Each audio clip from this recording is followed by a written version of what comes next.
जड़ी बूटी ले लो, बाल बढ़ाने वाली जड़ी बूटी, सिर्फ 5 रुपए में।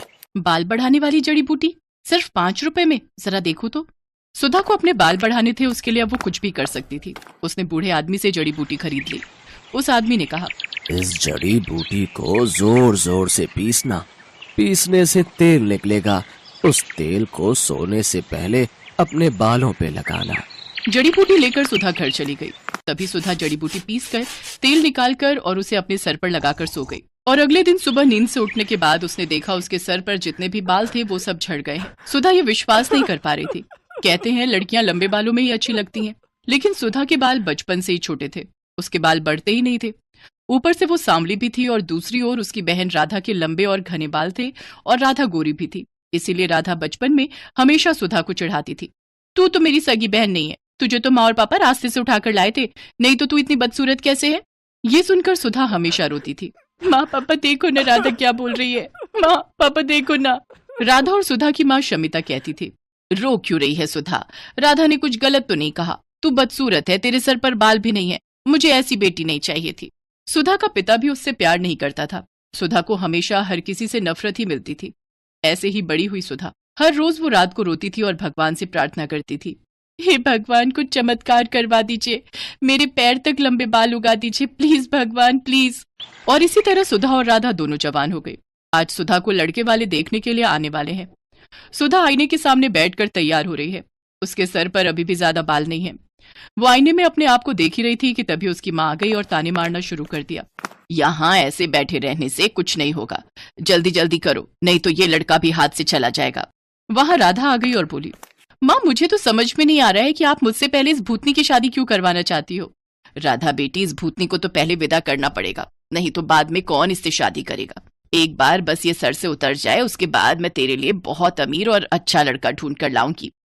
माँ आप सभी मुझसे इतनी नफरत क्यों करते हो, आखिर मैंने किसी का क्या बिगाड़ा है। तेरे सर पर बाल नहीं है सुधा, तू बदसूरत है बदसूरत, तू मेरी बहन कहलाने के लायक नहीं है। थू। सुधा रोने लगी। वो पूरी जिंदगी रोती ही आई है। अविनाश नाम का लड़का सुधा को देखने के लिए आया। शमिता के कहने पर राधा अपने कमरे में ही बैठी हुई थी, क्योंकि शमिता ने उससे कहा था, बेटी तू कमरे के अंदर ही रहना, नहीं तो लड़के वाले सुधा से रिश्ता नहीं जोड़ेंगे। खैर अविनाश के साथ सुधा का रिश्ता तय हो गया, लेकिन उसके लिए बहुत ज्यादा दहेज देना पड़ा।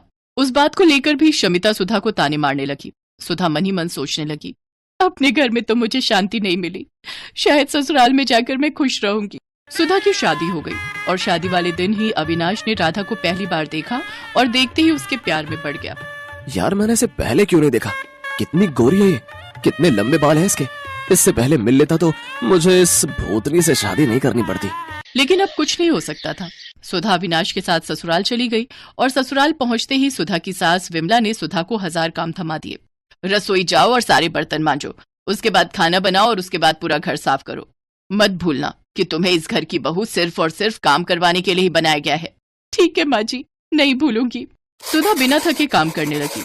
उसकी सास और उसका पति उसके छोटे छोटे बालों को लेकर मजाक उड़ाने लगे। तुम्हारे बाल तो मुझसे भी छोटे हैं सुधा। ये तो पूरी नौकरानी लग रही है।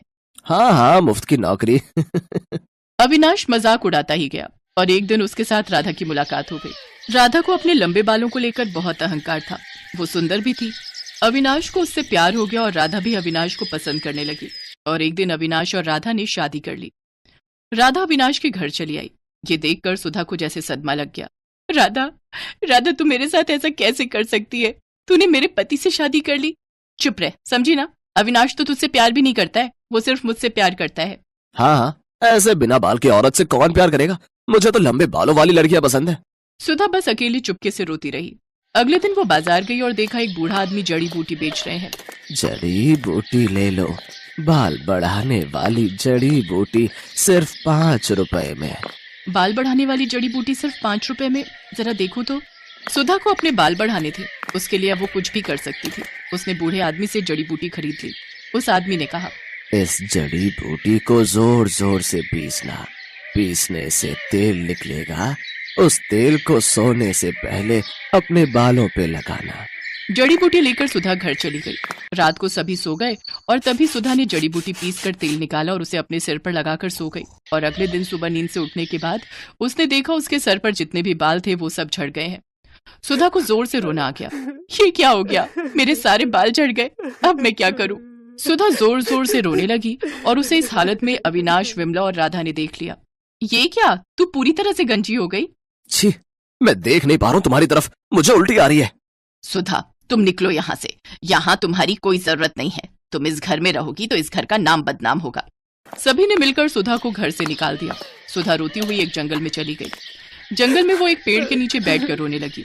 उसी पेड़ पर एक पंछी रहती थी। उसने सुधा को रोते हुए देखकर कहा, तुम रो क्यों रही हो? सुधा ने उस पंछी को सब कुछ बताया। रो मत, ज्यादातर इंसान बुरे होते हैं, इसीलिए तो हम जंगल में रहते हैं।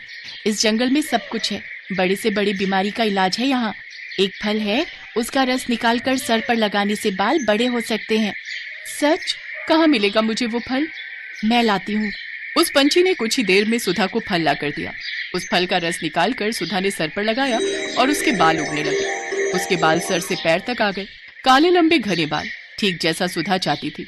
सुधा ने पंछी से कहा, अच्छी पंछी, तुम्हारा बहुत बहुत धन्यवाद।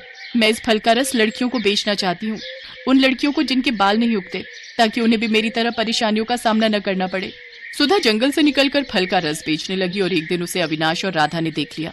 तुम सुधा हो ना? हाँ, क्यों? अरे वाह, तुम्हारे इतने लंबे बाल कैसे हो गए? इस फल का रस निकालकर सर पर लगाने से। तुम बहुत खूबसूरत लग रही हो। क्या तुम मेरे साथ घर आना चाहोगी? ये सब देख और सुनकर राधा को जलन हो रही थी। उसने फल का रस लिया और पूरी बोतल अपने सर पर डाल ली, लेकिन उससे असर उल्टा हो गया। उसके सारे बाल झड़ गए और वो गंजी हो गई। ये क्या हुआ मेरे साथ? मैं गंजी हो गई। बहुत अच्छा हुआ, यही लालच का नतीजा है। बचपन से आज तक तूने मुझे चैन से जीने नहीं दिया, अब देख कैसा लगता है। और हाँ विनाश, मैं फालतू लोगों के साथ नहीं रहना चाहती, तुम रहो अपनी पत्नी के साथ। राधा का अहंकार मिट्टी में मिल गया।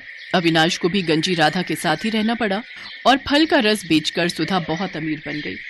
चारों तरफ उसके बाल के चर्चे होने लगे और वो खुशी खुशी जिंदगी बिताने लगी।